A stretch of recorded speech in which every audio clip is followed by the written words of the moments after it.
Hello everybody and welcome to another video. I have to do this again. Okay. In this episode of Everything Wrong with Star Wars The Force Awakens, I will be covering the events of between 10 minutes and 45 seconds and 36 minutes. So sorry I didn't upload anything yesterday. I was pretty busy yesterday. I don't know why the lighting is so bad. But anyway, it took me a while to find enough that I could make a video out of.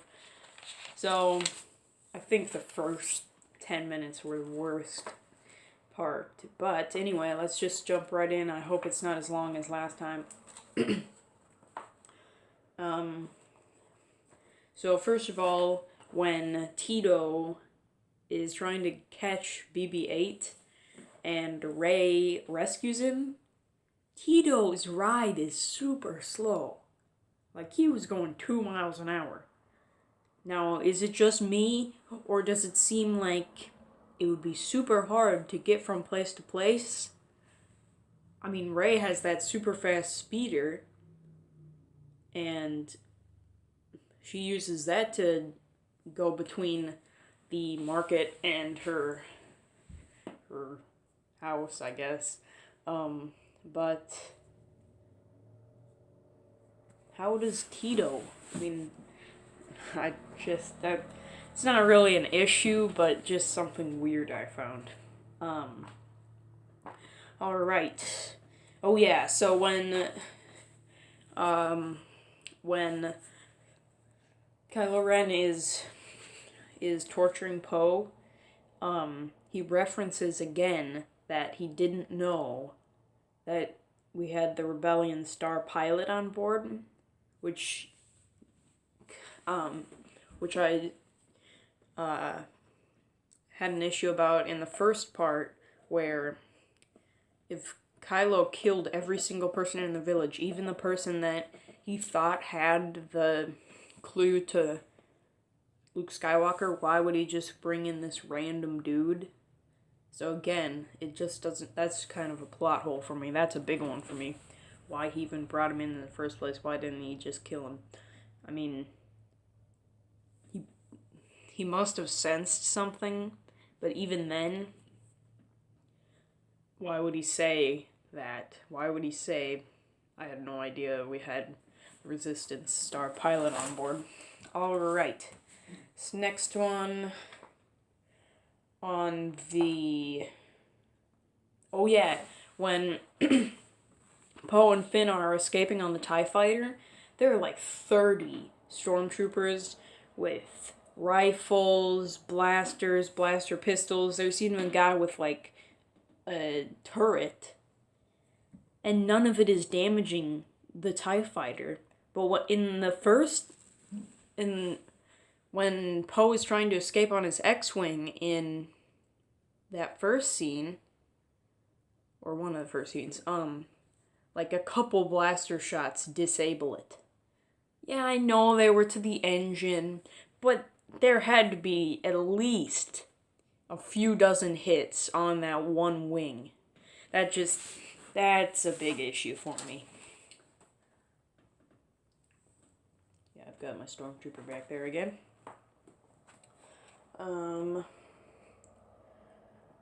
Oh, and in the command center, why didn't the officers close the launch bay? If they didn't want that TIE fighter escaping, why didn't they just close the blast shields on the launch bay?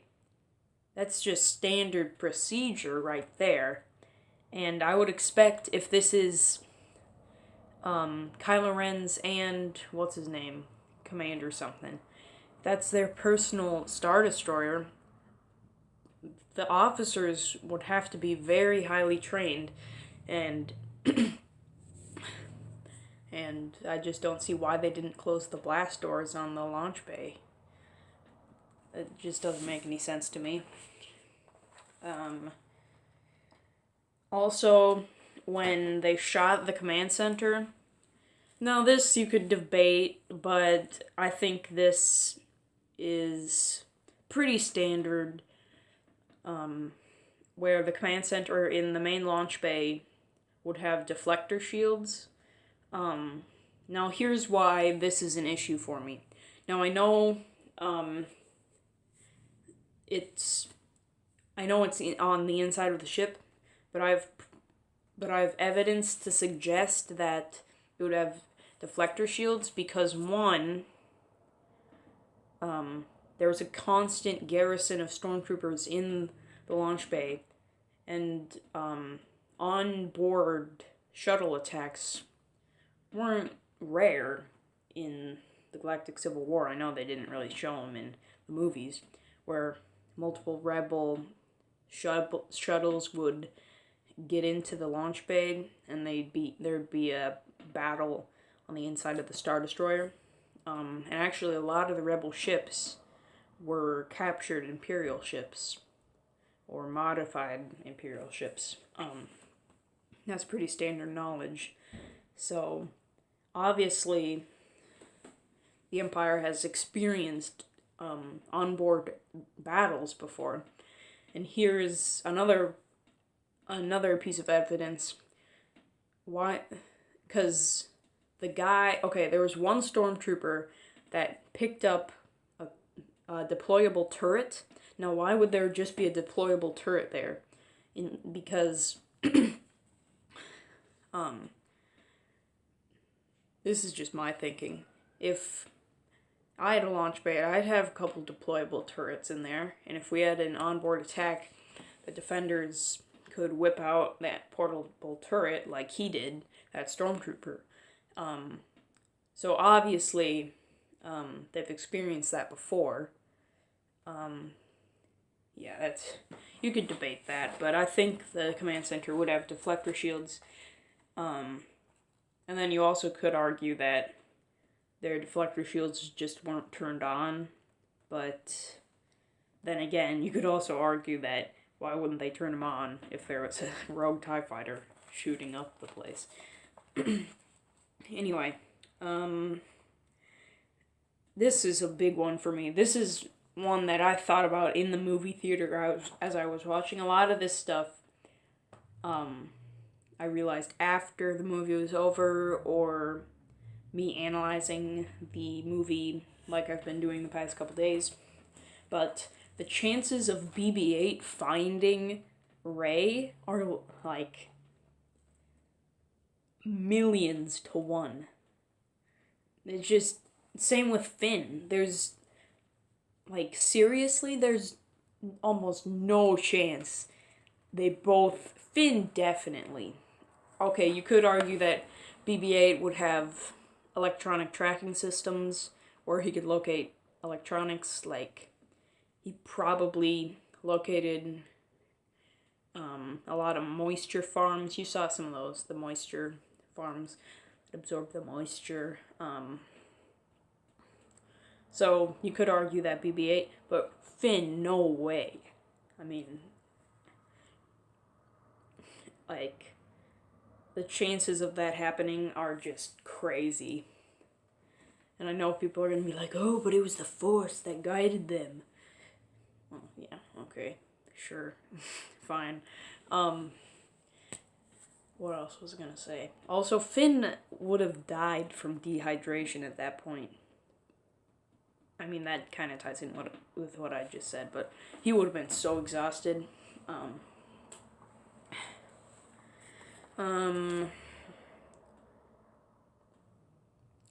Oh yeah, this kind of bothered me.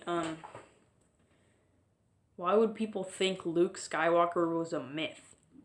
I mean, obviously, Rey was once part of the Resistance or something, because she had an old rebel helmet. So she obviously knows. She was probably, she's like in her 20s? I don't know. I just spit. It's kind of disgusting. But she's in her 20s. Obviously, I don't think, how long has Luke been on the island? It just doesn't really make any sense why people think he was a legend.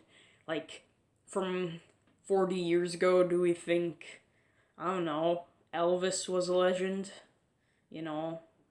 oh yeah, Elvis, oh, who knows if he existed, because it was a few dozen years ago.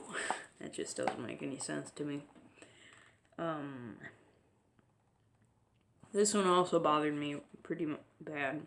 If Rey had never flown the Millennium Falcon before, okay, one, why would they think that is a piece of garbage? Two, if they know about Luke Skywalker, then they surely would have known about the most famous ship in all of Star Wars, the Millennium Falcon, and Han Solo. Three, how did Rey know that where the turret station was and where the cockpit was if she's never flown it before? That bothered me. Also, how is Rey so good at flying? It was the Force, but I don't like it when people use that as an excuse. I mean, yeah, you can sometimes use it as an excuse, but if you use it too much, it just seems like you're saying all the problems in Star Wars are, all the plot holes, all the issues are just the Force. So, okay, the last one. During the chase scene with the TIE fighters, this is probably the worst one, other than how the heck did Rey or Finn find them. This one bothered me the most. So you know when Rey and Poe are escaping, and there are missiles coming after them, and Finn hits one of those missiles. I mean, come on, that's tiny target. And then when the TIE fighters are chasing the massive Millennium Falcon, oh yeah, and then in space, he obviously had some sort of a lock-on system. Well, that's pretty standard in starfighters, but why weren't the TIE pilots using the lock-on system? Two, they only hit it like once or twice. I don't understand how they couldn't have hit it. Like, Finn hit a tiny little missile, and he's never even been in a TIE fighter before. But the two TIE Advance, like, those two that they sent after were probably the two best on the Star Destroyer. So could they not hit that? That just bothers me. Okay, thank you guys so much for watching. If you liked it, leave a like. If you want to get updates on more Star Wars stuff, gaming stuff, Warhammer stuff, etc., please subscribe. It really helps me out. If you have something to tell me, if you can disprove or you have some sort of excuse why I'm not right, please put it down in the comments. I like to chat with you guys. If you didn't like it, well, you didn't like it. It's not for everyone. Alright, peace.